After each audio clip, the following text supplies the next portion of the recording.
some of them are born during conflicts, during insurgencies, and they grew up in that situation. And they have adopted a culture of just being very wild, never went to school, and so on. And this presents Yumbe to be a hotspot for conflict. We had a lot of threats, especially coming from Turkana, working with some Karamojong communities that are in alliance with them for purposes of conducting cattle rustling or livestock thefts using firearms. Adjumani is one of the districts in Uganda that hosts refugees. We are half-half almost, the host and the refugees. And as a district that hosts, we have conflicts on land, we have conflicts on water sources, we want to have conflict on natural resources, and many other things.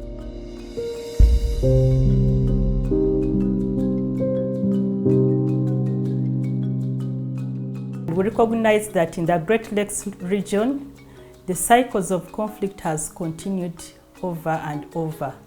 And this has resulted into multiple numbers leaving their communities, seeking refugee into other communities. So for us, we saw that it is important to enhance the capacities of women to participate in all forms of decision making. Women's International Peace Center, the Peace Center, is a feminist organization with a mission to ignite women's leadership, amplify their voices, and deepen their activism in recreating peace. A woman is not supposed to talk before the men. The woman is not supposed to stand up and address the community.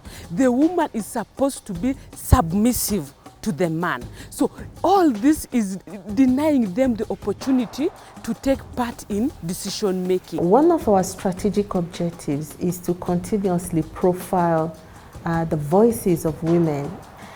Based on that objective, with this project, we've been able to work with the project beneficiaries, whom we now know as the Women Peace Mediators, and engage with them on a number of regional and global initiatives. Uganda adopted the United Nations Security Council Resolution 1325 to enhance women's capacity to participate in decision-making, in peace-building and post-conflict recovery processes. However, women's participation is markedly low, particularly at community level.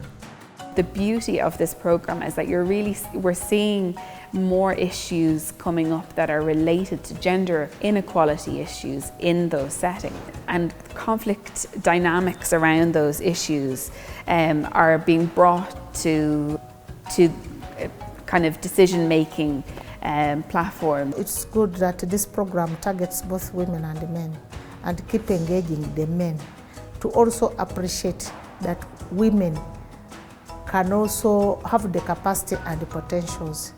It's only them to give us space, yeah, so that we can also exhibit our potentials.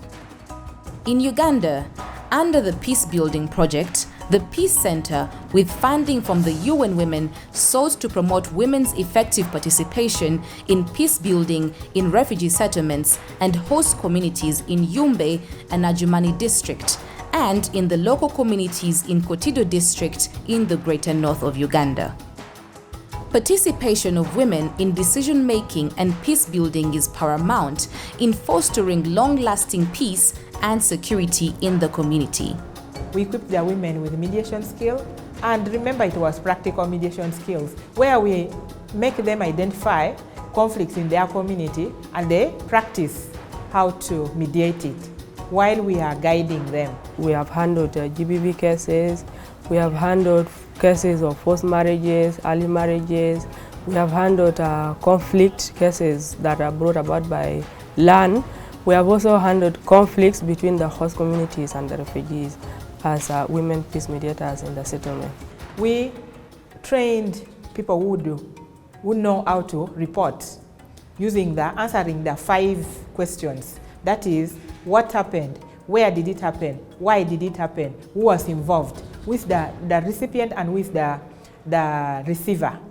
And how did it happen? So the women were able to document and report conflict incidences. After these dialogues, all these reports that we get from the different sub-counties, we make submission to the District Peace Committee, where the RDC is the chairperson. Women leaders have exchanged ideas, learned from each other, adopted mediation strategies and solidarity actions to address a wide range of women's issues while giving back to their communities. That creation of peace mediators was so prudent in this matter, because you could not imagine people not talking, and even chaos are coming up because of the few resources that refugees are sharing with the host community. There's no way that you can keep quiet and you see peace prevail when there are no other advocates for peace. They do tremendous works, and what they share out, because they belong to that community, as they get this capacity building from the partners, they're able to transform the society. Women were given a right, freedom of speech, to speak before the youth, the elders, the cultural leaders that were present in those meetings. As such, we do pass the message of peace. And secondly, we pass the message of education. We go to the shrines which women used not to go. To some extent, we have also been allowed at a distance to stand near the shrine and pass information to these elders, because it is men most of the time who are supposed to speak in the shrine. Uganda by February 2021 had 235,797 refugees in Yumbe District and 387 refugees in Adjumani District settlements, according to the Office of the Prime Minister, UNHCR, and the Government of Uganda. The influx of refugees from neighboring countries has caused a strain on the social amenities and resources in the host communities. There was a conflict between Nuer and Dinka, which led to 2 deaths of youth, both from the Nuer and from the Dinka side. So, since we, the peace mediators, we heard of that immediately.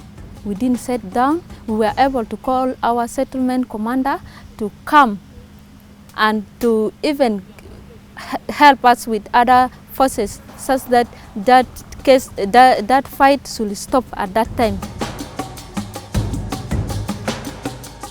We had just been trained as a peace mediator and went back to the settlement, and the fight broke out. As a result of that fight, around 4 people died, 2 from the host and 2 from the refugee settlement. And during that fight, as women peace mediators, we were among the people who were lobbying for that mediation to happen, because we wanted peace. The killing of that LC3 of Rupa in 2019 November, some crowd leaders said, after when shall we continue? Some of us are not even victims, we just want peace. We said, if you want peace, let us move. The meeting started very well. It even rained on us. People refused to move out from the rain. They were just talking peace, peace, peace. From that day, I think that was the breakthrough of that time.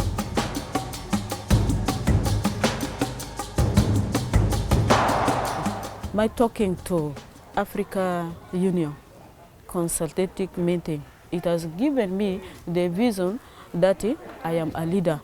I can talk even in the public. I can even bring peace in the community.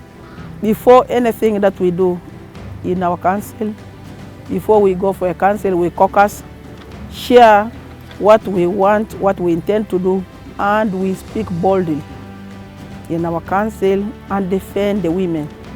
Being a peace mediator changed my life really, because in the first place I'd gained confidence. I used to fear how to stand and speak in front of people, but now, because being a mediator, you're supposed to be also a counselor, as well as giving success support to the women, and you need to be confident enough as you're talking to the person.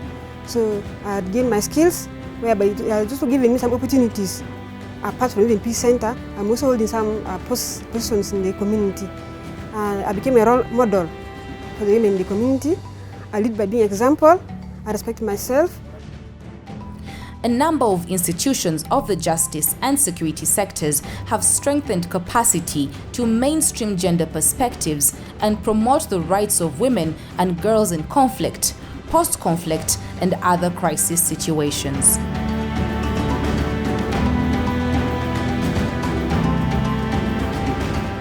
This committee having regular meetings, to me, was an achievement because these meetings were very informative. They would let you know. And for us as a manager, it informs you of what decision you should take next. And the good thing is this committee was making very strong recommendations that would be tasked in the hands of the various stakeholders.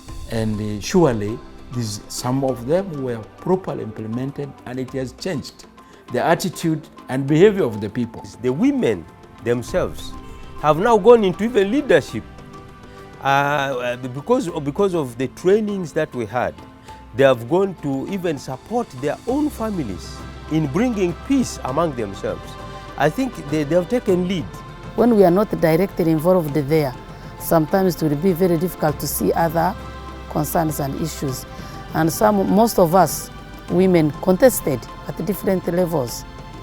And especially in these past elections, 60 peace mediators came through at different levels and in different sub-counties.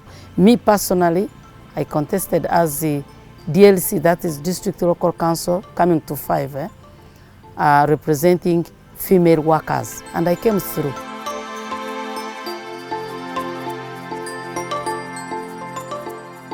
Women have the capacity, they have the power, but we need to make sure they realize the power within themselves and they take on the mantle. Leadership is for women to have the capacity and the ability to identify insecurity, report it to the right mechanism, and that insecurity is addressed from the perspective of the women themselves and not from from someone else defining what peace should mean for them. And I think the women have done tremendously well. The project went a very long way in achieving the goals that it set out to achieve in a very short period of time. It built a kind of a baseline of work that can be built on. It was only working in 3 districts. So it's clear that it's working in those districts, and it's clear that the work is leading to a change and a shift and a greater capacity of women in peace building. But at the same time, this needs to be scaled up and it needs to be brought to other districts and other parts of the country where there's critical issues to do with conflict.